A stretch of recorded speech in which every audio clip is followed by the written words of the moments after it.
আসসালামু আলাইকুম। আজকে এমন একটা তরকারি রান্না করব, যার ঝোল দেখলেই ভাত খেতে মন চায়। তো আজকে আমি রান্না করব লইট্টা মাছের তরকারি। দেখেন, মাশাআল্লাহ, কালারটা খুবই সুন্দর, খুবই মজা হয়েছে। তো শুরু করা যাক আজকে আমাদের রান্না। তো আমি আমার ভাস্তিকে স্কুল থেকে আনতে গেছিলাম।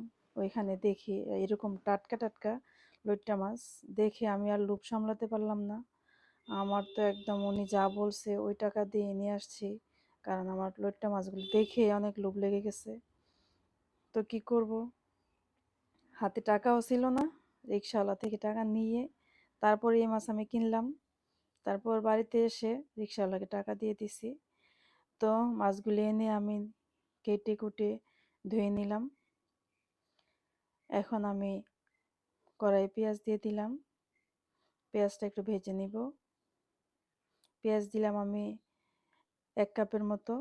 তো এখন আমি পেঁয়াজটা ভেজে নিব।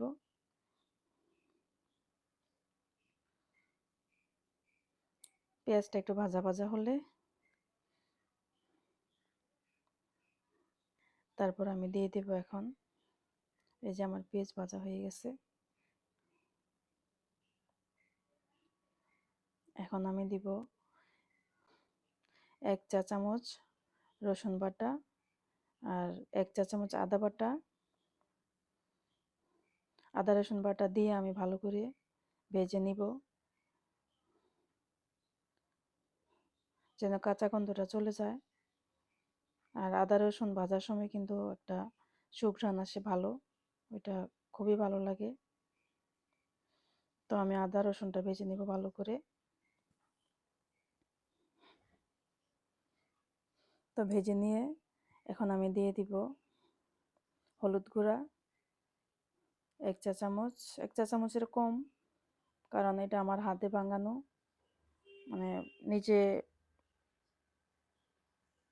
তৈরি করে পরে মেশিনে ভাঙায় নিয়ে আসছিলাম। তো এটার কালারটা একটু ভালো আসে, এই জন্য আমার হলুদের কালারটা ভালোই। তো আমি আধা চামচের একটু কম দিলাম হলুদ গুঁড়া। 1 চা চামচ দিলাম মরিচ গুঁড়া, ধনিয়া দিলাম 1 চা চামচ। এগুলি দিয়ে এখন ভালো করে আমি মিশিয়ে নিব। তারপর দিয়ে দিব লবণ। লবণ দিয়ে একটু পানি দিব। পানিটা দিয়ে আমি একটু মশলাটা কষাবো। মশলাটা ভালো করে কষাতে হবে, কারণ মাছটা একদম নরম মাছ, লইট্টা মাছ। তো ভালো করে কষিয়ে নিলে পরে আর এত নাড়াচাড়ি করতে হবে না। এমনিই নরম, নাড়াচাড়া দেওয়া এই জন্য ভেঙে যায়। তো দিয়ে দিব এখন একটা টমেটো আমি নিয়েছি কুচি করে।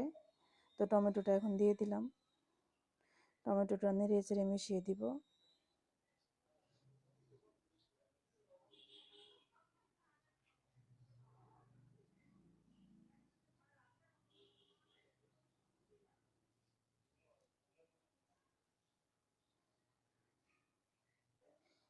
টমেটোটা নেড়ে চেড়ে মিশিয়ে একটু পানি দিয়ে দিব। পানি দিয়ে আবার এটাকে আমি ভালো করে কষাবো। এরকম তো নেড়ে চেড়ে মিশিয়ে দিব। একটু ঢেকে দিব যেন টমেটোটা নরম হয়ে যায়। তো ঢাকনা উঠিয়ে আবার আমি নাড়াচাড়া দিয়ে নিব। মশলা কষানোর মধ্যে আসলে মানে তরকারির স্বাদ হলো মশলা কষানোর মধ্যে আমার মনে হয়। তো এখন দিয়ে দিলাম একটু জিরা গুঁড়া 1 চা চামচ। আবারও নেড়ে চেড়ে মিশিয়ে নিব।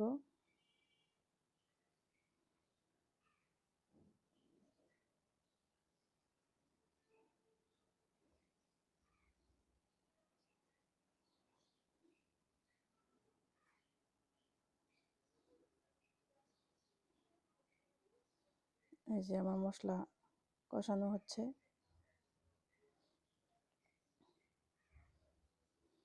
আমি খুব ভালো করে মশলাটা কষিয়েছি, একটু একটু পানি দিয়ে, অল্প অল্প পানি দিয়ে বারবার মশলাটা আমি কষিয়ে নিয়েছি।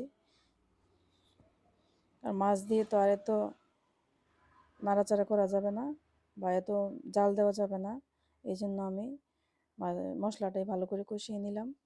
এখন দিয়ে দিলাম আমি লইট্টা মাছ। দেখেন মাশাল্লাহ কত সুন্দর মাছগুলি, কিন্তু খুবই স্বাদ ছিল, দেখলেই কিন্তু বোঝা যায়। অনেক সময় আনি, আমাদের এদিকে কিন্তু লইট্টা মাছ পাওয়া এতটাও মানে সহজ না। আমাদের নরসিংদীতে খুব কম পাওয়া যায় এরকম টাটকা লইট্টা মাছ। আমি অনেকবারই এনেছি, তখন একদম শক্ত শক্ত ছিল ভিতরে, খেতে বেশি ভালো লাগে নাই। কিন্তু এটা আলহামদুলিল্লাহ অনেক ভালো করছে। এই লইট্টা মাছটা খেতেও অনেক মজা হয়েছিল, দেখতে কিন্তু মাশাল্লাহ অনেক লোভনীয় লাগছে। তো আমি এখন আস্তে আস্তে নাড়া দিচ্ছি যেন ভেঙে না যায়। অল্প একটু ঢেকে দিলাম কিছুক্ষণের জন্য। তো ঢাকনা উঠিয়ে আমি আবার একটু নেড়েচেড়ে দিব আলতোভাবে। দেখেন কত ভয়ে ভয়ে নাড়ছি আমি, তারপরেও মনে হচ্ছে যেন ভেঙে যাচ্ছে। একটু না নাড়লে হয় না, তলানিতে লেগে যেতে পারে, এই জন্য একটু একটু আলতো করে নাড়া দিয়ে নিলাম। তো এখন আমি দিয়ে দিব কাঁচামরিচ, তারপর দিয়ে একটু নাড়াচাড়া করব।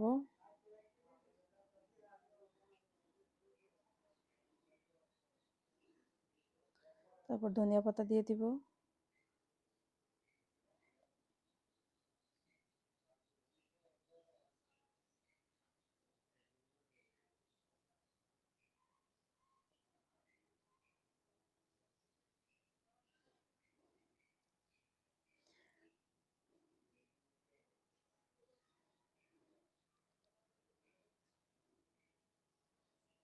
এই তো এখন দিয়ে দিব একটু ঢাকনা দিয়ে দিব, ধনিয়া পাতার গন্ধটা যেন একদম সুন্দর করে ছড়ায়।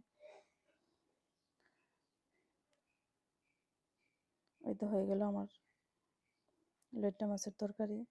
দেখেন মাশাল্লাহ কত সুন্দর হয়েছে। আমি কিন্তু তরকারি রান্না করে আর ভাত খেতে দেরি করি নাই, সাথে সাথে ভাত নিয়ে গরম গরম ভাত খেয়েছি।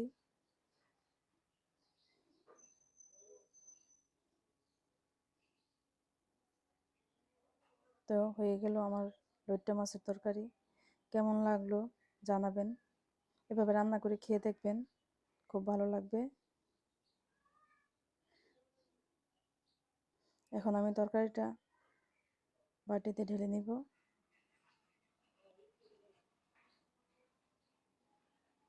দেখেন মাশাল্লাহ খুবই সুন্দর, আলহামদুলিল্লাহ অনেক মজা লেগেছে খেতে।